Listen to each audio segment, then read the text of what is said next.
प्रदाता च तस्मै श्री गुरवे नमः. Namaste Subiksha Nidita. Namaste Dakshita. Did you hear that pleasant song sung by our friends? It was very lovely, right? Yes, it was. Have you ever thought about the border impacts that the teachers have in our lives? It's really remarkable. Absolutely. Their role goes just beyond teaching. They shape our thinking, encourage curiosity, and becomes our gurus. Now, I remember a sloka that we learned in our last class. Can we all sing it together?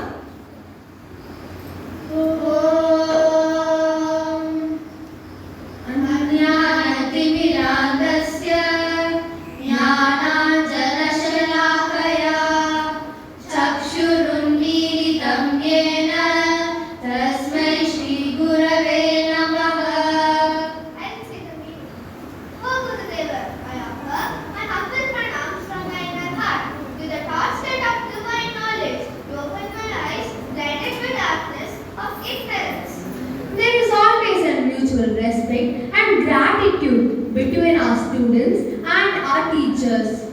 Yes, you're right. Teachers often go above and beyond, offering support that extends beyond the classroom.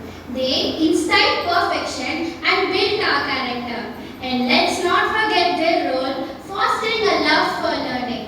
It's amazing how teachers can affect so many aspects of our lives.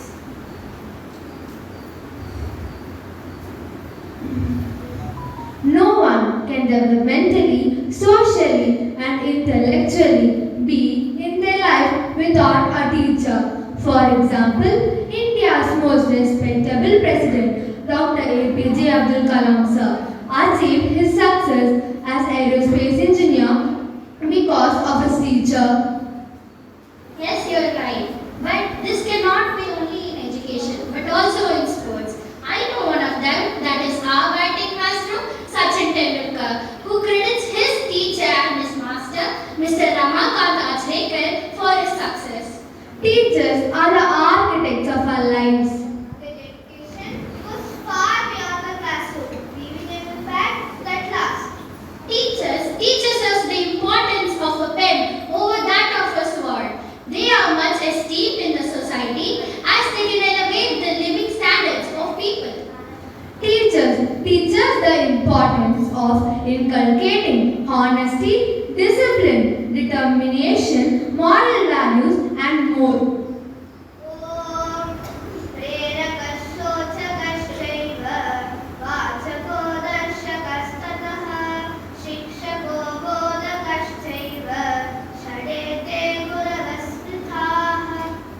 Yes, so we should remember our gurus all the time as they are the backbone of our lives. We should always remember our teachers. Now, here are our friends to perform a dance as a tribute to our teachers. Dhanyavadaha.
Shuklam Purusham Mahantam Adityavarnam Tamasaha Parasta Tame Viditva Timrityumeti Na Anya Pantha Vidyate Yanaya.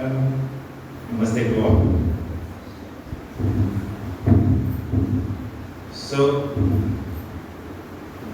let me start today with a small story or a small incident.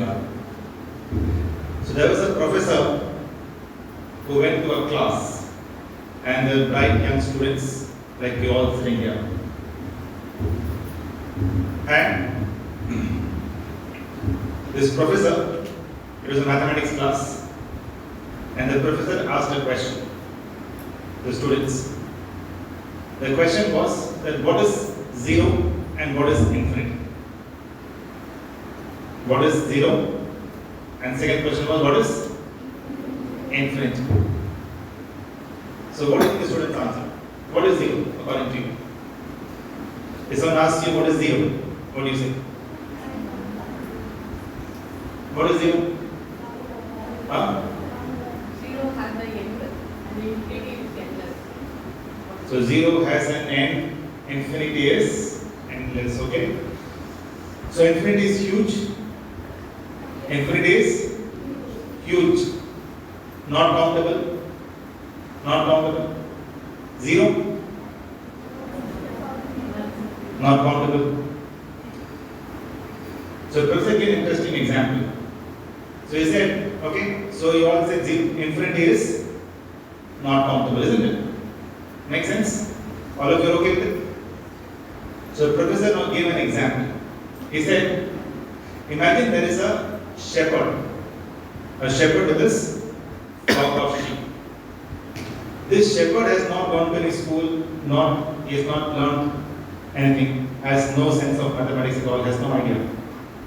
Little bit at home he learned from his parents here and there, and he had 20 sheep. In his flock, how many sheep were there? 20 sheep. So he learned counting up to 20. He learned counting up to 20. Because every day he would take this 20 sheep and bring them back. So about 20 he could count. 1, 2, 3, 4 to 20 sheep he would go and bring back. So he was doing this for years. Okay. Now, beyond 20, once there was some 22 in his flock, he didn't know how to count. So is this infinity for him? You got my question? This person knows to count only up to 20. Right? One day as a flock went by, a few more were added, someone added in that. So beyond 20 this person does not know to count. So does this become infinity? Because it is not countable. Possible? Yes or no? From this person's perspective, that does become infinity. In one sense, there is nothing in this world that is not countable. Is there anything that is not countable? No. It is countable. When it becomes too much for our mind to fathom, too much for our mind to understand, too much for our mind to comprehend, we start thinking it is infinity. Make sense? Now what is 0? 0 we can say is like nothing. Whenever 0 is nothing. Let me make very simple terms. So by infinity I said uncountable. For 0 I will say it is like nothing. So this mathematics professor was also a philosopher. Right? So he went on to explain now that listen, there is nothing called nothing. There is nothing called nothing also in life. Right? There is nothing called really a 0. How do you explain that? So, what do you think is the diameter of Earth? What is the diameter of Earth? It is about 12,700 kilometers. So if you take a car and you drive around the entire Earth, it is about 12,700 kilometers. What's the size of a rice grain? Size of a rice grain, one rice grain, it's about 1 or 2 inches, isn't it? Only about 1 or 2 inches. So can this rice grain, when you look at the diameter of the earth, is it like nothing? Is it okay? So the size of this rice grain, the length of this rice grain is hardly about 2 inches or 1 or 2 inches. Compared to the diameter of earth it is nothing. Make sense? Now, how far is earth from the sun? How far is earth from the sun? Any idea? It's 15.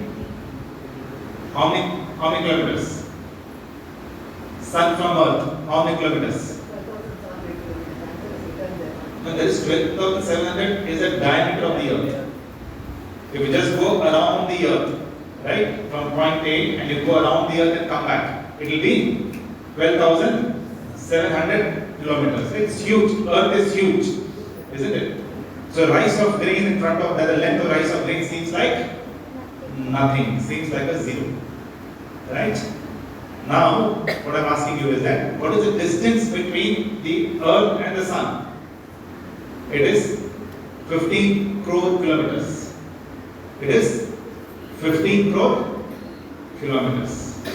Now, if you think about the diameter of earth, which is only about, it is only about 12,000 kilometers.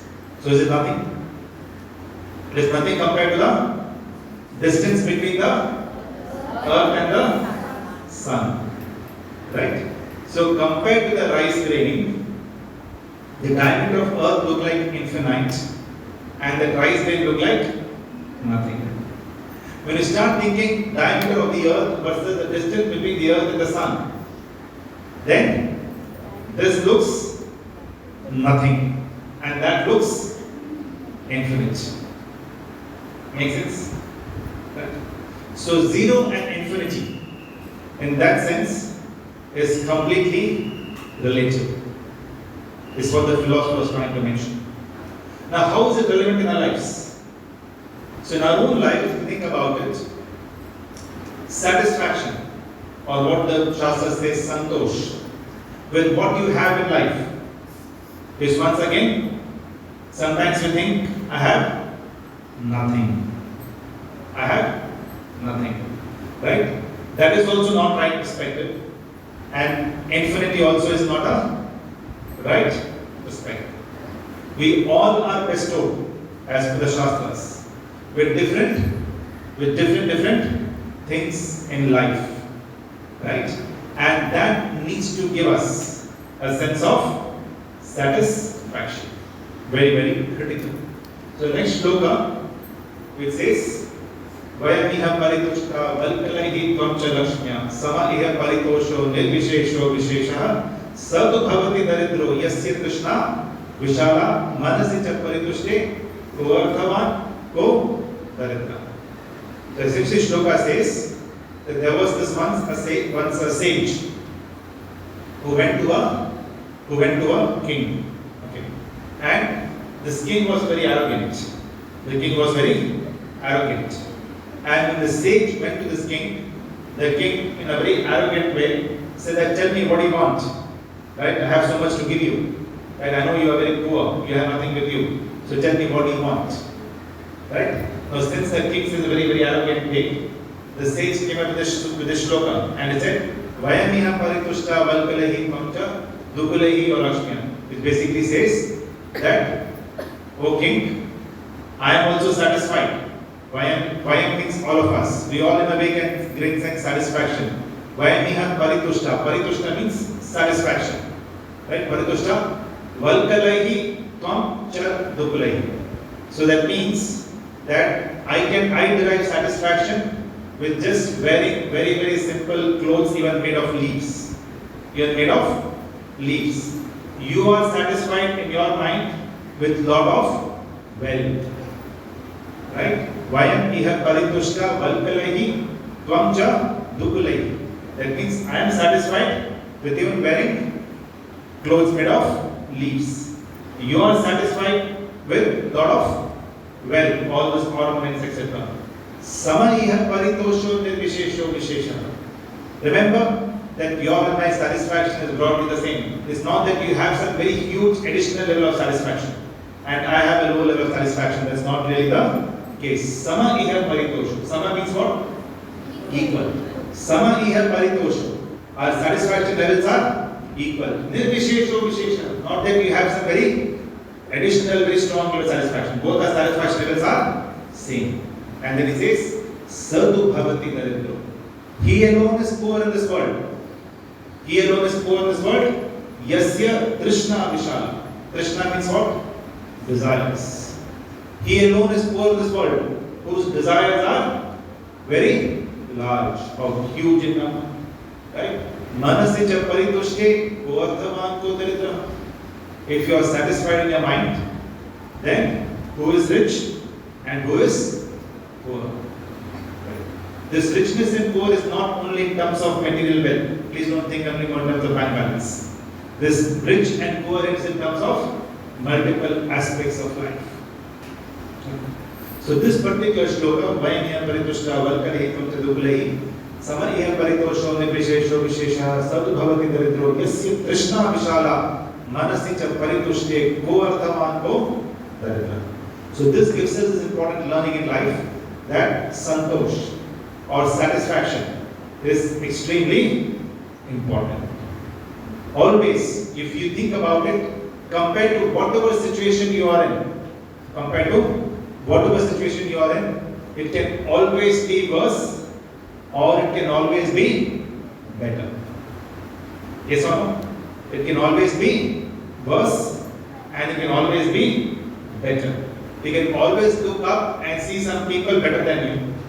You can always look down and see people in worse condition than what you are in. Right? That's absolutely, it's an absolutely brutal fact of life. And that's where the context comes in, that there is no zero and there is no infinity. Right? It's all the way in which we look at things, the perspective that we develop. Okay. So to close, if I was to take the santosh means satisfaction, and let's put a mathematical formula to it. So today we are having a mathematical formula to it, right? Which says satisfaction is nothing but what? You just saw it now. What is the formula? What you have by what you have by what you want. Right? So if you want to increase satisfaction, you have two options. What are the two options? Either you keep increasing what you have, isn't it? So either you keep increasing the numerator, isn't it? Or you can keep decreasing the denominator, right? Or a mix of both, or a combination of both, right? But this is a very simple math formula for you to start thinking about. The satisfaction is equal to what you have divided by what you want, right? And you start thinking this perspective.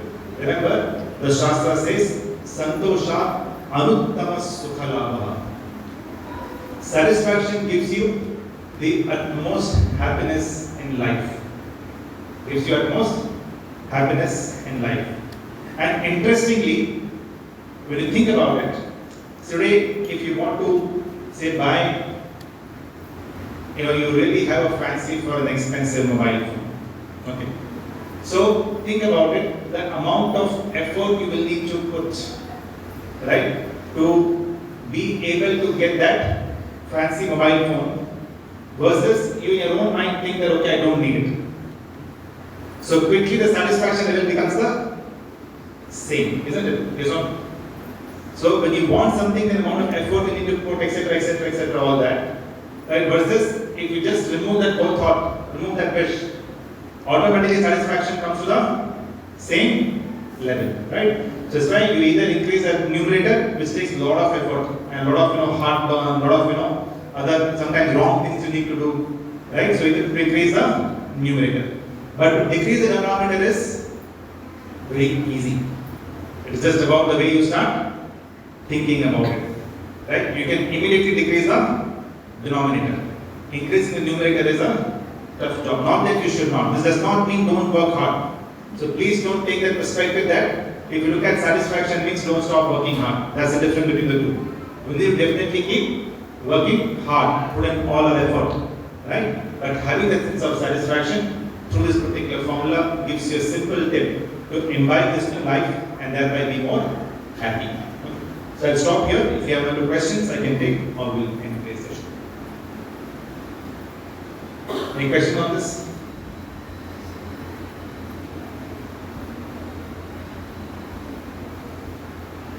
Om Shanti Shanti Shanti. Thank you. We have done day schooling for the last 55 years. Right? Children come, they study and they go.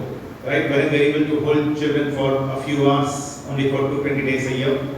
This particular program, this particular institution that is being set up with Vidya Kendra has a Gurukul, which basically implies children there for 24/7. And there is hopefully true man making, the true character building that can be done over there. So that's one part of Vedic Vidya Kendra. We also have a Shivir site or a camp site wherein we will be holding camps for our D.A.V school children and then for non-D.A.V school children as well. About 3 days, 4 days, 5 days camp. We also had one trial camp in the month of April, May, which went off pretty well. So it's a campsite and there is also a Sadhak Ashram, which is a learning center for adults who can stay there for 2 days, 5 days, 10 days, 1 month, 2 months across all age groups. So it's an interesting concept, bit different in some sense. We really hope that it picks up well and does well and helps in spreading the cause of Vedic Dharma. Remember, when you come to these sessions and we only have a 10-15 minute discussion, right? And here also obviously we're not completely regular. So this hardly gives you, it gives you some nuggets of information or some nuggets of knowledge, but it's really nothing substantial. But when you go for those 3 days, 5 days camps or even stay longer, right, you get immersed in spirituality and you understand various aspects of Dharma. So that's the broad thought process which has been set up. But as I mentioned, it's a unique project. Let's see, really hope and pray this project does well. The formal inauguration is next Sunday. We have called a few sannyasis, those who have read different aspects of Vedas. So they will be inaugurating the ashram next Sunday. In terms of our presence over there, we have made arrangements. I think Atulji also is there, Anjiti is there, Oriyaniti is there. Please give your names to them and we'll make suitable arrangements in terms of your travel and attending the program. Yes. Thank you. Namaste.